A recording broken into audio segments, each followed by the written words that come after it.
We're gonna react to this video called Overcoming Anxiety. So it's a powerful speech by Jordan Peterson. We're about to find out what it is.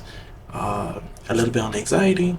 I used to be a really anxious person back then, and what I realized about anxiety is, uh, at least the way that it works with me.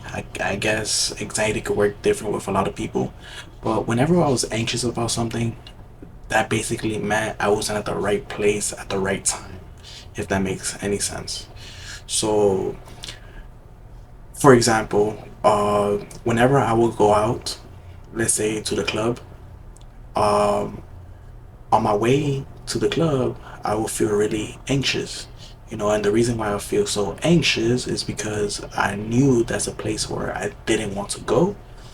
It was just a place where I was basically dragged to by friends, you know, because it doesn't align with my goals and what I want for my life. So that would cause anxiety in my life because my mentality just wasn't in the right place, obviously, right? So you start overthinking everything. Like, if I do this, will my life turn out like that? I don't want to be this type of person. So should I be in a type of place like this? So you have to surround yourself in places that are aligned with your future. So that's my perspective of anxiety and how to overcome it. It's deeper than that. Obviously, you have to stay busy, do things that make you happy, because you have to keep staying busy. That's the only way, because anxiety comes when you start overthinking, when you're laying in bed right before sleep or something. Try to read a book, try to go for a walk. That helps a lot. Go for a walk, listen to a podcast from your favorite YouTuber. You can watch a video from me. um, but if anyone else needs help with anxiety, uh, don't be scared to message me. You can message me on Instagram. It'll be in the link in the bio, in the description, and you can message me and I'll help you out. Because that's all I really want for people, is to help people out. Uh, so furtherless, let's get into this video. Let's see what Jordan Peterson thinks about overcoming anxiety.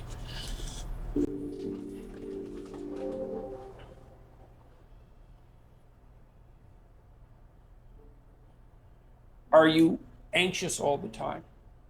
Not You wake up anymore. in the middle of the night and worry about things. Maybe you're going through a particularly rough time in your life, and so you're hypersensitive. I've never been surprised as a clinician that people were anxious. Maybe you're physiologically ill and less resilient than you should be. Maybe you're not eating enough. One thing I would recommend to begin with is to make sure that you just try this. I know it's surprising advice. Try to eat a big breakfast for like 2 weeks.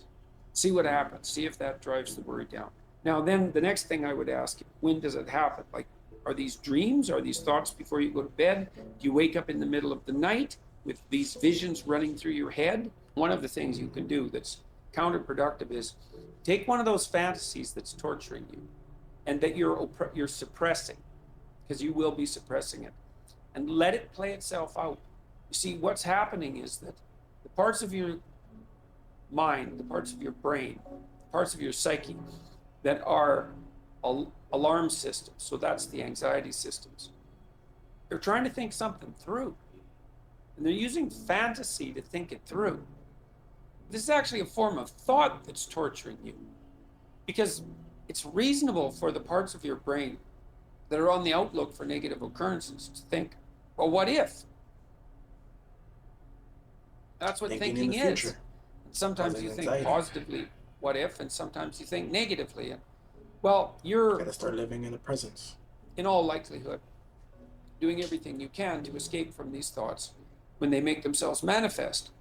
But all that does is make the systems that are producing those thoughts even more likely to produce them, because now they think, the alarm system thinks, oh, well, here's a danger, and I'm trying to present the active agent, the person who I inhabit, with evidence of this potential threat, as a good alarm system should.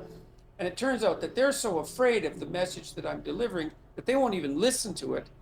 Therefore, the situation must be much more dire than I supposed. I'm going to have to amplify and increase the emotion of my statement and the repetitiveness of the thought. And so that's just not helpful at all.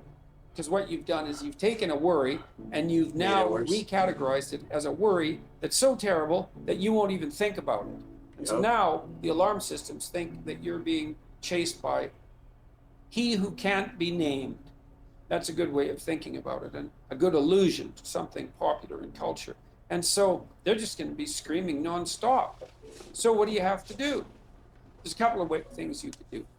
You could start by bringing to mind those fantasies. Sit down somewhere, take some deep breaths, try to calm yourself down. Go for a walk. I'm telling And you. let those thoughts come forward. Analyze You know your what they are. thoughts. And then watch them like you're watching a movie. Even if it's a horror movie, watch them. Let the whole fantasy play out and see what comes out at the end. It's going to be frightening to do We're this. still good, healthy. Even if At the the end. vision is quite horrific, right? The entire thought is quite horrific. You have now indicated to your anxiety systems that you have enough courage to face the worrisome event. And just that alone should be helpful. Now, you may have to do this multiple times, and you might have to do it with all the thoughts. You'll know that you've done it enough when doing it starts to become mundane, when all the emotion goes out of it. And if you're particularly frightened, that might take a long time. Now, the other thing that you might really consider, this is something you can do as an adjunct, is you should think about what you would do if this would happen. It's a hell of a thing to bear that kind of responsibility. It takes a person out of the ordinary. It takes them out of themselves. And, you know, as if it happened in real life. And to take even the worst case situation. And then the question is, what would you do and what should you do? And the answer is, you don't know. You think that would be unbearable and the end of the world. It's not surprising that Jordan you think Peterson that, is so but it's articulate not with his helpful. words.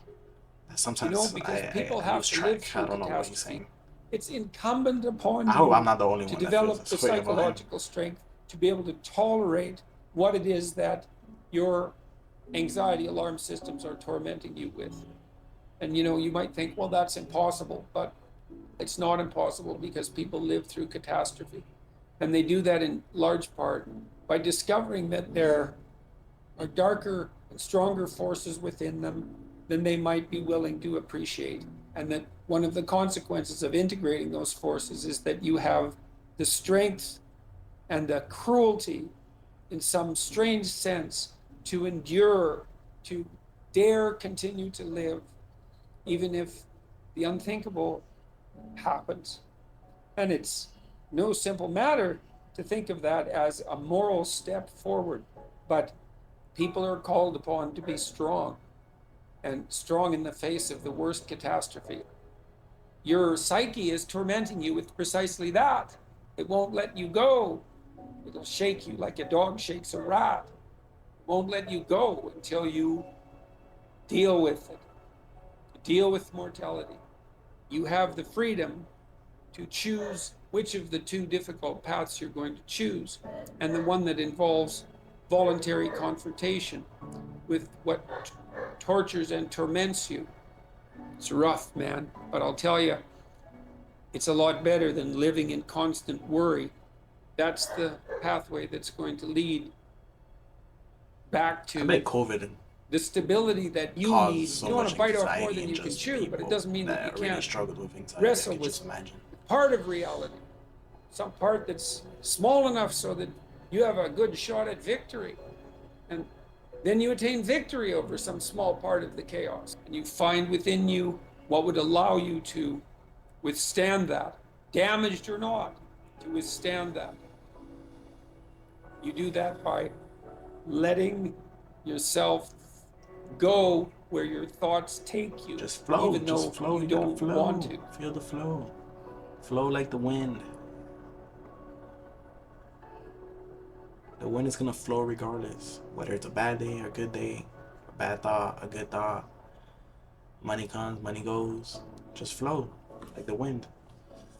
That's all that really matters at the end. Because anxiety can break you completely mentally, and they would label you as anxious, crazy, depressed, whatever you want to call it. But you're in control of more of your emotions and your mentality and your thoughts than you really think. First, you have to realize that, you have to tell yourself that I can control any aspect of my life. I feel like a big help to anxiety is confidence too. You got to be confident in yourself. There's things in your life that are causing this anxiety, whether it's being around the wrong people, being at a job where you go into and it's not good, it doesn't feel good, it's bad vibes basically. So you gotta help these part analyze where these feelings come from in the first place and how you can change them, because you do have the power to change anything. Because you always have a choice. Whenever someone says, "Oh, I don't have a choice," yeah, you do, right? You always have a choice. That's the way God made you. You have the right of freedom. So there's some human rights that no one can ever take away from you. So control your emotions. Just remember, no one else is going to help you with that, because you're the only one that can understand it. You're the only one that can help yourself. So just remember, you can overcome anything you want. And if you really want to help solve your anxiety, if you're going through that, go for a walk. You know, if you have dogs, take your dog for a walk. Read a book. There's lots of great books that you can read. Um, read the Bible. That's a good way to start, because there's a lot of people with anxiety in the Bible, and there's a story about that and how they overcome it and how they were brave, and now they're the king, of the land. So there's many ways to do it. Find a hobby, play basketball. There's something that you like, so just stick to that. And even though you have a bad day at work, understand that you got through it. There's a reason why you had that bad day. There's a reason why you had that bad thought. It's better to analyze it than to just ignore it, you know. And eventually, you'll get so good when a bad thought comes, you just say, "Go away. I don't want you." So that's just a quick video. Y'all make sure to like this video, subscribe, please, if y'all want to hear more of me, and share the video with all your friends. Especially if they're suffering from anxiety. If you're a good friend, you will care for them and you will do it. Peace.